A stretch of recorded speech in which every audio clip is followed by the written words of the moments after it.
Hey y'all, welcome back to my channel. I am Tamika Thompson and I am the owner and resume writer at Thompson Resume Writing Company. And for this video, I am going to be going over the top 5 signs of a toxic boss during the interview process. Now this has happened to me multiple times. Unfortunately, I have found myself in several toxic workplace environments, and looking back on it, the signs or the red flags were in the interview from the jump, and I could kick myself for missing them. In the same way that jobs are paying attention to you to make sure that you're a good candidate, that you fit their needs, that you're professional, etc., you also need to be paying attention when you're interviewing with these managers, these directors, and whomever the people are on their team. Because I guarantee you, if you're spotting red flags and if it seems like there's a little bit of turbulence in the interview, when you take that job, it is not going to get any better. So to keep you from making the same mistakes that I did, jumping into a toxic environment even though the signs were there, I decided to make this video. So without further ado, let's get right into it. Number 1 on this list is that they ask intrusive or disrespectful questions.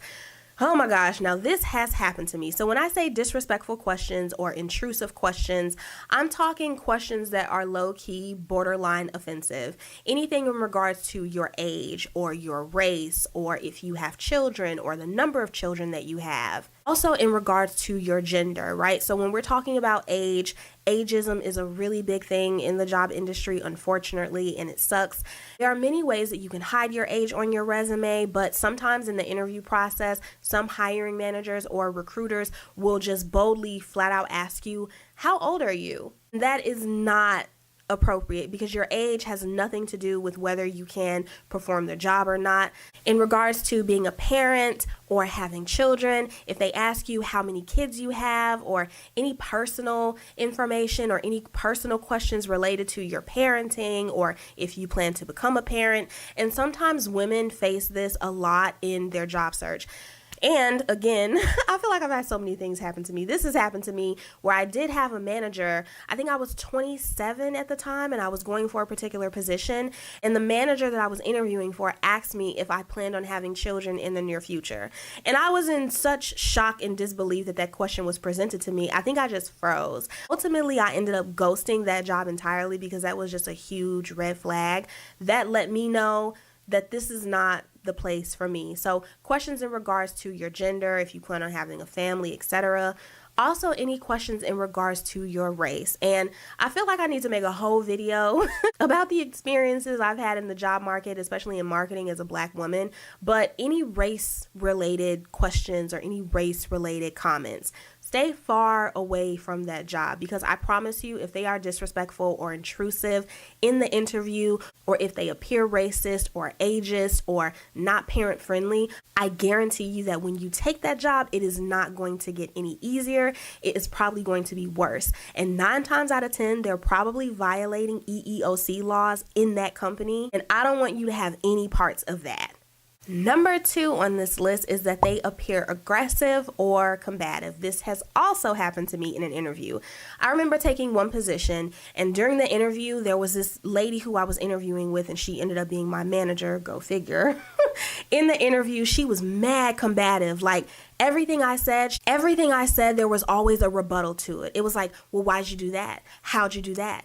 Did you know that that was going to happen? It was just like, it felt like in the interview, we were literally going tit for tat, because of course, if you throw it at me, I'm gonna throw it right back at you. Like, you know, and I'm thinking to myself, maybe they just want to make sure they're getting the right person. Maybe they want to make sure this person is tough and they can handle what they're going to throw at them. No. If they appear aggressive, combative, everything has a rebuttal. They interrupt you when you speak. They cut you off when you're talking. The conversation maybe appears to be argumentative or just not productive at all, or you feel like you're bending over backwards to give them what they're looking for. Run for the hills. Because if that is going to be your manager, it is going to be a nightmare. And coincidentally, that manager that I interviewed with when I took the job, she was a nightmare. So much so that I ended up leaving that position just a mere 3 months later after taking it, because we were butting heads so badly. I swear it felt like from the very jump she was rooting for me to fail. Honestly, I felt like she did not like me, which is why I was so surprised when I even got an offer in the first place. So if you get that feeling that this person doesn't like you, or maybe they have a bone to pick with you, or maybe they're even intimidated by you, or that this person is just, again, super aggressive. And I know aggressive can be a trigger word, but we all know what aggressive looks like. We all know what aggression feels like.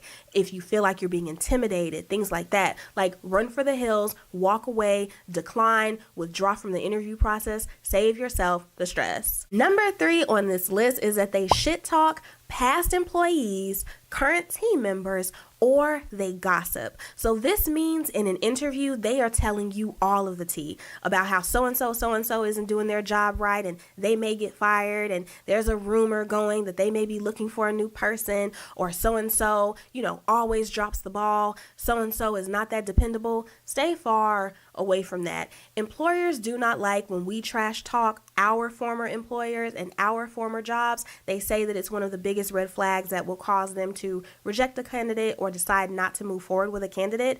That goes both ways. If you are interviewing with someone and they are just telling you too much detail, things that you don't need to know, they're telling you personal information about people, or they're spilling the beans about how toxic the company is, or how the last person, why they got fired, like stuff like that, that is the biggest red flag in the whole world. Again, run for the hills, because if they will do it to those people or people who are already working there, I guarantee you they will do it to you. And gossiping team members, gossiping colleagues will be the death of any company. Number 4 on this list is that they make questionable comments. And questionable comments can also kind of fall in line with number 1 on this list. So asking intrusive or disrespectful questions. Maybe they ask you about your hair, which has happened to me, of course, as a Black woman in corporate. I had someone on an interview once ask me if that was my hair. The hair that I had in the interview was my hair, and it was. Like, I had my hair pressed out, but she was like,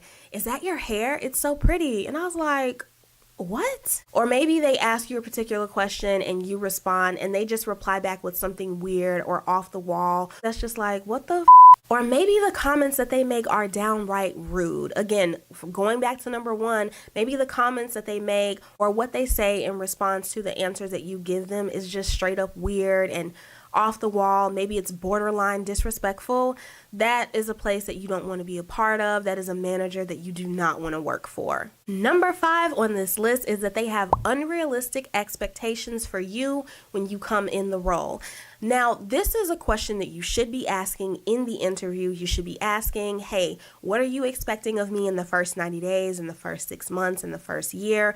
What does performance look like? What does success look like, etc.? If they are wanting you to do something like absolutely ridiculous, like maybe sales are down, and in the first 6 months they want you to skyrocket sales by like 150%, or they just have some crazy astronomical goal that just seems ridiculous, that is a place that you do not want to work, because if they have the bar set so high, the greater chances are, if you do not make them or if you do not meet them, that you could risk potentially getting fired or laid off or put on a performance plan or anything like that. If the expectations are not realistic, if they don't seem as though they can realistically be attained, that is a situation that you don't want to be a part of. Again, this has also happened to me.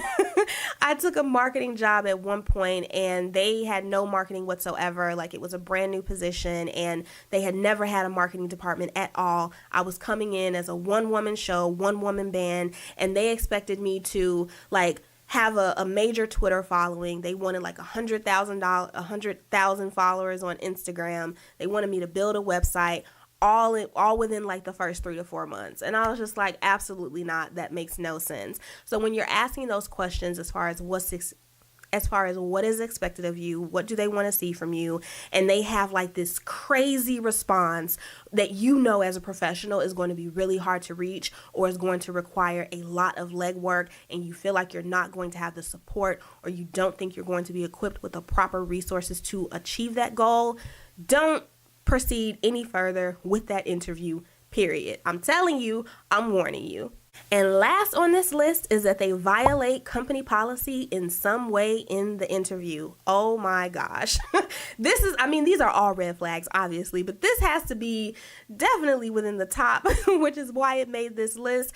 If they are in the interview with you and they violate some sort of company policy, whatever that may be, that is a red flag, because this means that they do not respect authority, and chances are anything and everything goes in that place and nobody is being held accountable, but you may be held accountable. What I mean by this is that it may be okay for somebody else to do it, especially if there's nepotism in the company or internal relationships that you don't know anything about, but the moment you step foot in the door, you are like held to the grinder to do everything right and to do everything by the handbook, but nobody else is following the handbook. And the one time that you step out of line, or that you do something wrong, or you do something that's kind of out of bounds, you are going to get fired. And this can include leaking personal information, leaking company information, or just doing something that is not in alignment with how the company operates.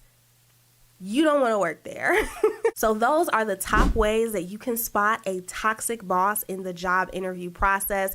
And as I stated throughout this video, many of these things have happened to me, which is exactly why I felt compelled to make this video. Toxic work environments can be prevented if you pay attention to the red flags and you pay attention to the signs. Now, some of those signs may be, the operational or the administrative things that happen behind the scenes. Maybe scheduling an interview, is a hassle or is challenging. Maybe there's a high rate of employee turnover, but paying attention in these interviews to how you are being treated by recruiters, by managers, by members of the team also plays a big factor. If you encounter anything at all that we've covered in this video on this list, I want you to run for the hills like as fast as you can, because that company does not mean you any good, and it is not going to get any better. It is probably going to be a nightmare, and I don't want you to have to go through a nightmare if you don't have to. I hope you learned something from this video. I really hope that you found it helpful or insightful. If so, go ahead and give me a like. Go ahead and give me a thumbs up down below. If you are a professional who needs assistance with your resume, maybe you realize that you don't have enough time to write your resume. Maybe you realize that writing is just not your strength, or maybe you're just not sure where to start, and laying out your resume and trying to communicate your value is just way more than you can handle. I would be more than happy to assist you. At this point in my resume writing career, I've been writing resumes for about 10 years, and I've written over 800 resumes thus far. My specialty is transforming bland, lackluster resumes into powerful selling tools that help career professionals land interviews 2 times faster in their job search. I am currently accepting clients for the month of January. If you are interested in working with me and you would love to get started, please visit my website at www.thompsonresumes.com. For more career, job search, and resume content from me, feel free to connect with me on social media. My Instagram handle is @_Mika Thompson. You can also follow me on LinkedIn. My profile name is Tamika Thompson, and I do have an email list that you can subscribe to for weekly emails. The link to subscribe is in the description box down below. If you are watching this video but you are not subscribed to my channel, go ahead and hit that subscribe button so that you can join my growing YouTube community. Again, thank you so much for watching, and cheers to not putting up with any toxic bosses and paying attention to all of the red flags in a job interview, y'all. Bye.